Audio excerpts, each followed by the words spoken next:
Hello everyone, I'm going to demonstrate how to play simulator soccer. This is a game designed and created in Italy. I think they did a very good job at capturing how a soccer game is played on a board. It is done very well and I'm very impressed, and I want to show you how to play. I will have the link to buy the game in the description, and also the instructions for your own use in the description as well, so you can look that over. Let me start by showing the areas. So this area right here inside this black line is the attacking area. Midfield is in between these two. So this is midfield. Each corner inside the line, this corner, that corner, those two are considered crossing zones. And I'll go over what that means and what they are a little later. To start off the game, you start with 11 players on the field, including the goalie. And for demonstration purposes, I only have 5 on the field on each team, just so it's a little more clear what's going on. And then 5 on the bench. Again, I only have 1 there for demonstration purposes. You'd start 11 on each side. You can put them wherever you want on your side to start the game. You'll put the 2 refs right there and 1 ref right here that has the number one ref right here, and that'll be used to keep track of time. And going back to the areas of the field, I've got a image here so that you can take a closer look if you want to pause of the areas of the field. This game is done in 3 phases. So the first phase is kicking the ball. This is the most in-depth phase. So you can either pass it, dribble it, cross it, or shoot it. All right, so let's talk about passing. So this is how you pass. You grab your player, lay him down like this, and pass the ball. It is the player who's the closest to the ball. So in this case, this player is the closest to the ball. So the opponent would move towards it and start a counter attack. Let's say he kicked it and it bounced off this player and landed in this cell, and it's a tie. It'd go to the one who touched it last, not including the one who kicked it. He doesn't count. But if it bounced off him and landed in this cell, it goes to this player, goes to that. The ball goes to that player, so he'd move towards it. If he kicked it and it bounced off his own player and landed in this cell, and it's a tie, it would go to this player. Now, in the case it did not touch anyone, and he passed it 1, 2, 3, 4 cells or less, and it's a tie, it goes to the attacking team. If he kicked it 5 cells, so 5 cells or more, it'd go to the opposing team, the one who didn't kick it. And they will start a counterattack. Counterattacks happen when they gain possession of the ball through calculating the distance, like this, or if they win a tackle, which I'll go over later. During a counterattack, no matter how many cells he kicks it during a counterattack, if there's a tie, it goes to the opposing team. It goes to him because he's doing a counterattack. And now I'll go over dribbling. So a dribbling is essentially a pass to yourself. So you just say, I'm going to dribble. You put it right there. Let's say it landed right there. And then you move towards it. Now you can dribble past opponents. So if you say, I want to dribble, and you want to dribble past him, you will duel. And same situation, if he's in the same cell as you and you're dribbling it, you would also duel. And you have to make sure that you're the closest one to it. So if I'm dribbling past him, but this guy's the closest to it, he would just automatically get it and you wouldn't duel. But let's say he's far enough away where he can dribble it and they're 2 cells away and this guy's 2 cells away, and he wants to dribble it past this guy, they'll duel. And a duel is you roll the die like this. Each person rolls the die.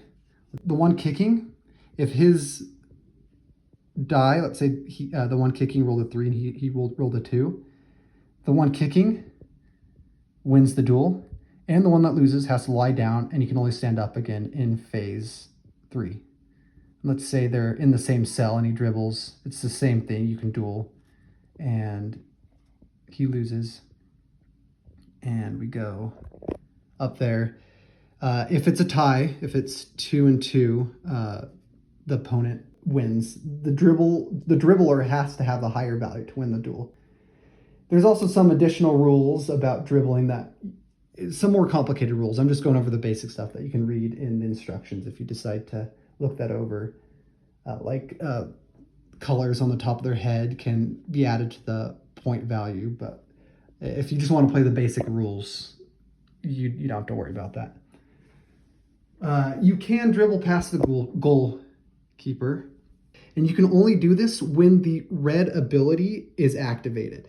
And I'll tell you when that's activated later. But you can only do this when the red ability is activated. And once you activate it, again, I'll go over that later. You have to dribble on the outside. So let's say he's right here. You have to dribble on the outside like this. You'll, let's pretend it didn't go out of bounds. You'll duel, you roll the die. This guy wins, the attacker wins, you'll lie him down, he'll go towards the ball, and he can immediately shoot the ball. So now we'll go over shooting. Shooting can only be done in the attack area. So anywhere in the attack area, shooting is done. And you can declare a shot. You don't have to shoot when you're in the attacking area. You can also pass. But you can declare a shot once per turn, once per phase one. And you must wait for the opponent's okay to proceed, as they need to prepare the goalkeeper. So let's say we're in the attack area like this. And if you're outside the penalty area, you can kick the ball along the ground, or you can pinch it if you're outside of it.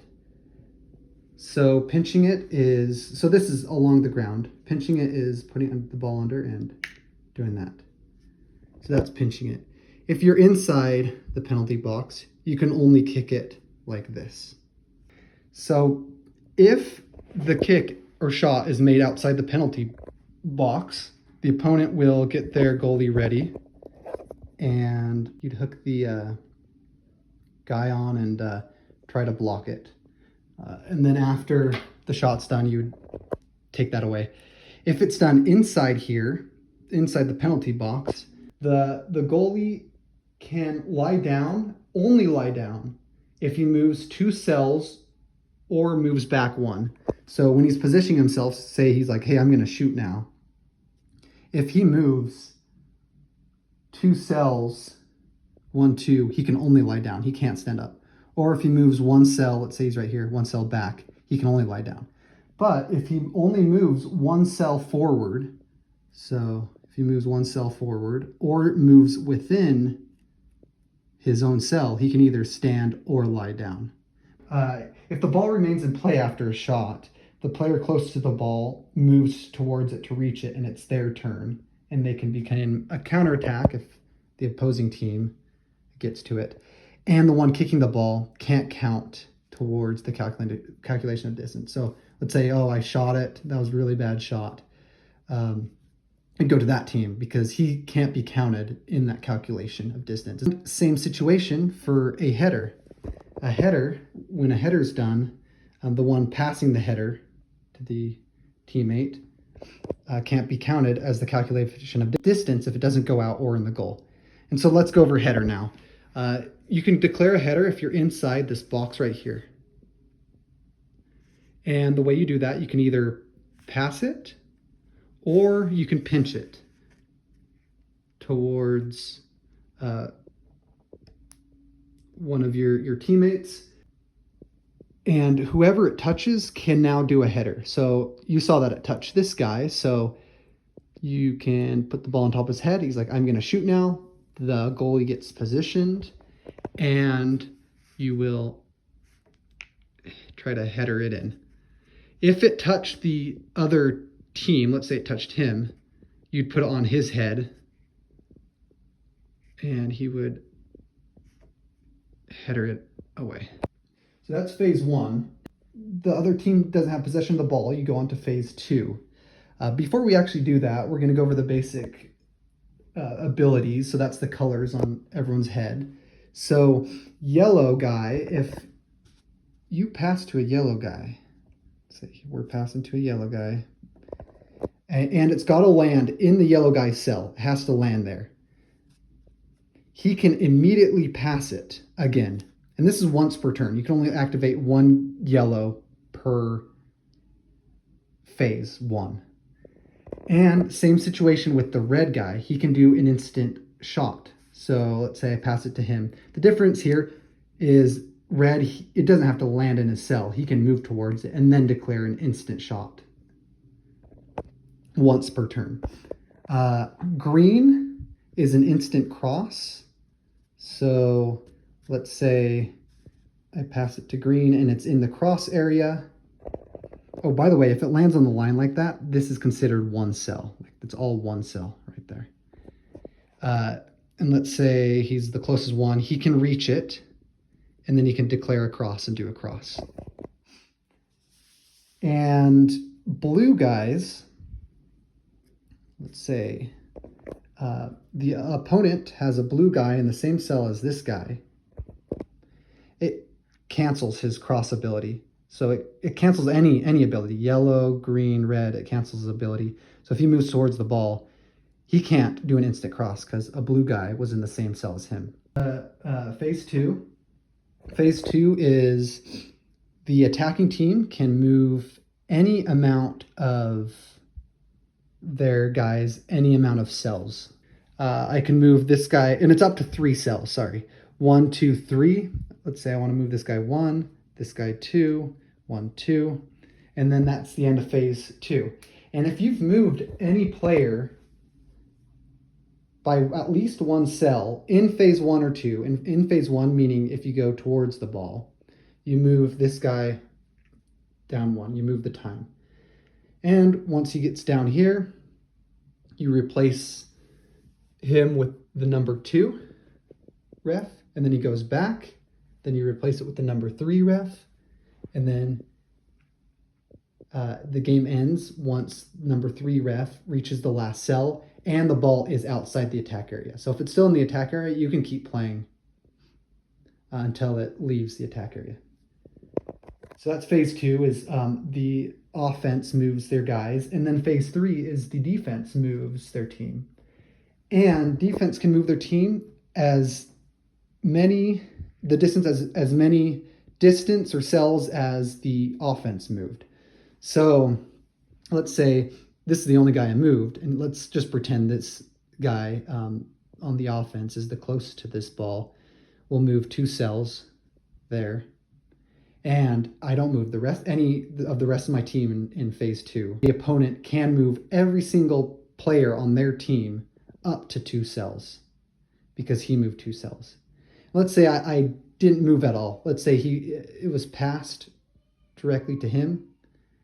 The opponent can move 1 player 1 cell and their goalkeeper 1 cell. And if you end up in the same cell as your own team, so let's say offense did their phase 2 and didn't move anyone at all, they can move 1 guy 1 cell, and if it ends up in the same cell as another teammate, they can move that one outside that cell. So it's kind of pushing him out. The maximum number of movement that the offense made in phase 1 or 2, the opposing team can move up to that many cells of each player in phase 3. So now we'll talk about the opposing team trying to get the ball to start a counterattack. So what they can do is they can enter the cell, and it has to be the very first person the opponent moves. So to move into the cell, if let's say this guy's going this direction, if the opponent during phase 3 is in one of these 3 cells and moves into here, he can move in without any issues. If you are coming from behind, like one of these 3 cells, and they're going in that direction, and you want to move into the cell, you have to roll the die. And if it's a 1, 2, or 3, he gets a yellow card, the guy who moved into the cell. And so they can start for a penalty kick. If it's a 4, 5, or 6, they can enter, no issue. If they come from more than one cell away, so he'd have to go 1, 2, you have to roll the die. And if it's 1, 2, or 3, he gets a red card. 4, 5, or 6, he gets a yellow card. So you probably don't want to move into the cell from that far away. If you're in front, even better. If you're from behind, it's risky, but you can still do it. Then once you're in the cell, you can perform a tackle and press, or press in the midfield once they pass it. And it's a short pass and it's a tie. The pressing player, so the defense, will get the ball and start a counterattack. So that's pressing. That's why you want maybe to be in the same cell, or you can attack once you immediately enter the cell. Now, let's say these guys are in the same cell. This guy has the ball. He successfully entered the cell. You can roll the die to decide who gets the ball. By the way, you have to be a certain distance apart from the ball. You can't just be right in front of it. You got to be a player apart. So right here, if he wants to be in the same cell and be in front of the ball. So let's say offense rolls a 2, defense rolls a 2. Well, if the tackle value is higher, you win the duel. So the one attacking wouldn't win the duel. If the one attacking rolls a 1, they get a foul.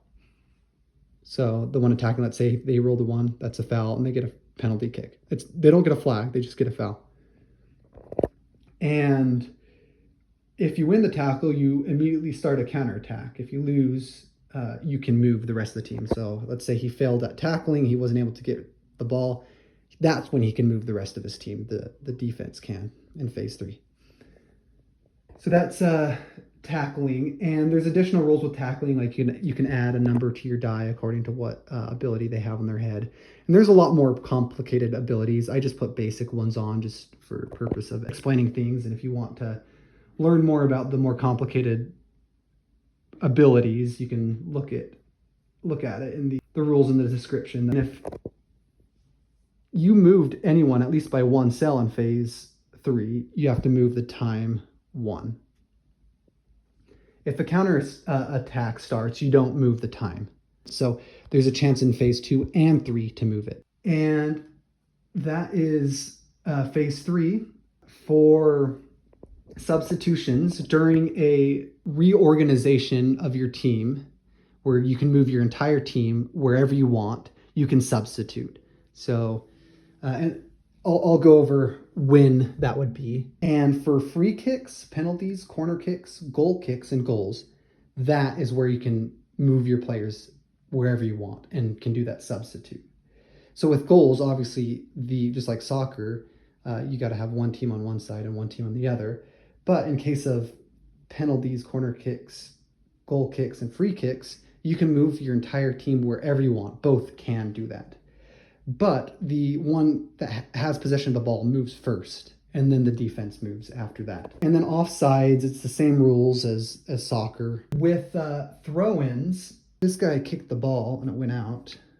Whoops. By the way, if you actually knock someone over like that, that's a penalty. So let's say you I can't remember who kicked it. Let's say this guy kicked it out. If he can reach it within 3 cells, he goes to it, puts it on his head, and passes it to his teammate.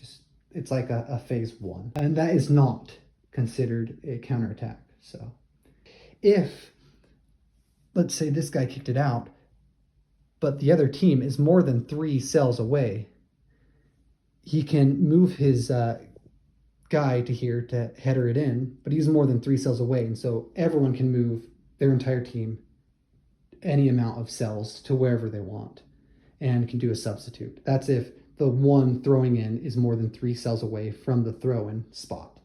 And something about passing that I forgot to go over is if let's say someone kicked it super far, it's whoever's closest to it. Let's say this guy's closest to it. 1, 2, 3, 4, 5. He moved 5 cells. So what can happen now is in phase 2 and 3, everyone can move up to 5 cells. My teaching isn't the best at the moment. I might make a better video later with a better explanation of things. But feel free to check the game out in the description. And also the rules will be down there too to refer back to. Thank you.